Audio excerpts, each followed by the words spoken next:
Bismillahirrahmanirrahim. Assalamualaikum warahmatullahi wabarakatuh. Selamat pagi anak-anak. Kita berjumpa lagi di semester 2. Ya, kita akan membahas tentang dinamika peranan Indonesia dalam perdamaian dunia. Tapi sebelum kita memulai lebih lanjut dalam pelajaran PPKN ini, marilah kita buka bersama-sama dengan membaca lafaz basmalah. Bismillahirrahmanirrahim. Anak-anak, semoga kalian berada di lindungan Allah Subhanahu wa taala dan semoga kalian diberikan kesehatan oleh Allah dan diberi kemudahan di dalam menuntut ilmu, di dalam bekerja segala apapun. Semoga diridhoi oleh Allah Subhanahu wa taala. Amin amin ya robbal alamin. Di semester 2 ini kita akan membahas di bab 4, yaitu di bab 4 itu tentang dinamika peranan Indonesia dalam perdamaian dunia. Di dalam perdamaian dunia itu, salah satu tujuan internasional bangsa Indonesia itu tertera di dalam alinea keempat, ya, tertera di dalam alinea keempat, ya, dalam Undang-Undang Dasar 1945 yang berbunyi ikut melaksanakan ketertiban dunia. Jadi bangsa Indonesia itu ikut melaksanakan ketertiban dunia yang berdasarkan kemerdekaan, perdamaian abadi dan sosial bagi seluruh rakyat Indonesia itu. Dan diperkuat lagi dan diperjelas lagi di dalam Undang-Undang Dasar 1999 yang berbunyi atau di nomor 37 pasal 5 ayat 1 1999 yang berbunyi kegiatan yang menyangkut aspek regional dan internasional yang dilakukan oleh pemerintah di tingkat pusat dan di tingkat daerah, lembaga negara dan badan usaha yang lain-lain itu. Jadi diperkuat dengan pasal 5 ayat 1 nomor 37 tahun 1999 itu memperkuat bahwa Indonesia itu harus wajib ikut serta dalam perdamaian dunia. Nah, yang kita akan bahas lagi di sini makna hubungan internasional. Makna hubungan internasional. Makna hubungan internasional ini perlu kalian ketahui, jikalau kita atau negara kita tidak ikut serta dalam hubungan internasional, maka apa yang akan terjadi negara kita? Pasti kalian sudah tahu. Kalau kita tidak ikut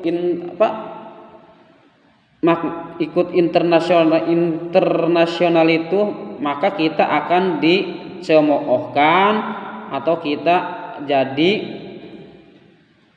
atau dikucilkan oleh bangsa-bangsa lain. Kenapa kita bisa dikucilkan? Karena kita tidak ikut andil dalam perdamaian dunia itu.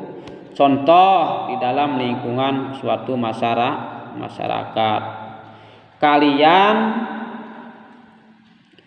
sudah mempunyai keluarga, sudah menikah. Kalian itu sudah menikah, contoh. Kalian di situ kalian hidup di ruang lingkup suatu masyarakat.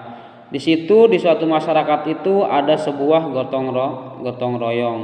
Kalian tidak ikut gotong royong di rumah saja. Kalau satu kali nggak apa-apa, masih memaklumi. Tapi kalau berkali-kali pasti masyarakat juga menilai. Dari situ nanti kalian kalau tidak ikut gotong royong atau tidak ikut pengajian, nanti kalian akan dikucilkan oleh masyarakat itu sendiri.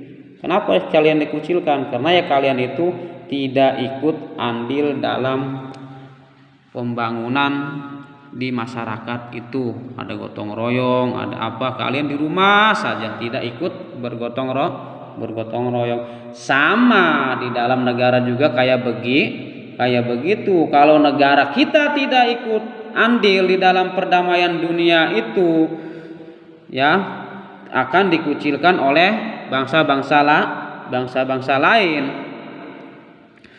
atau tidak bisa berinteraksi dengan sesama yang berada di negara lain. Selain itu, kita akan buta terhadap hal-hal yang terjadi di negara itu. Contoh di negara Malaysia dijajah oleh negara lain. Kalau kita tidak ikut serta di dalamnya, pasti kita akan tidak tahu beritanya, akan tertinggal. Itu contohnya.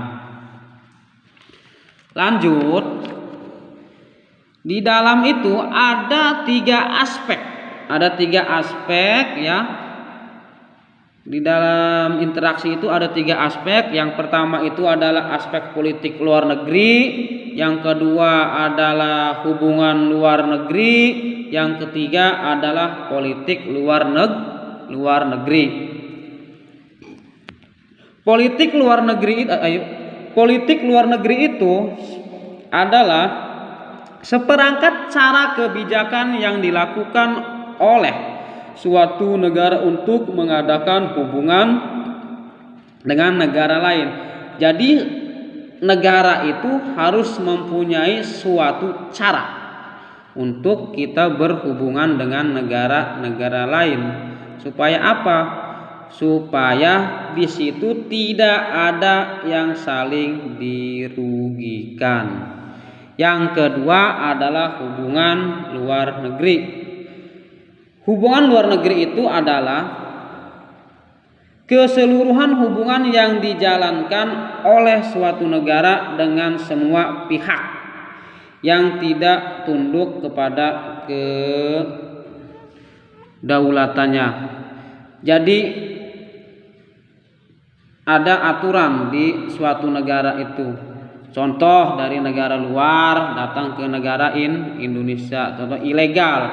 Kalau dia ilegal, pasti dia itu akan dikembalikan ke negaranya, tidak mentaati aturan-aturan apa yang ada di negara itu sendiri, atau aturan-aturan apa yang ada di negara kita, negara Indonesia.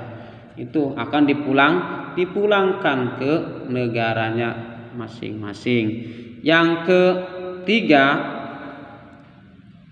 politik internasional adalah politik antara yang mencakup kepentingan dan tindakan beberapa atau semua negara serta proses interaksi antara negara maupun antara negara dengan organisasi internasional. Itu ada 3 macam. Cukup dari Bapak, cukup sekian Bapak akhiri. Wabillahi taufiq wal hidayah. Wassalamualaikum warahmatullahi wabarakatuh.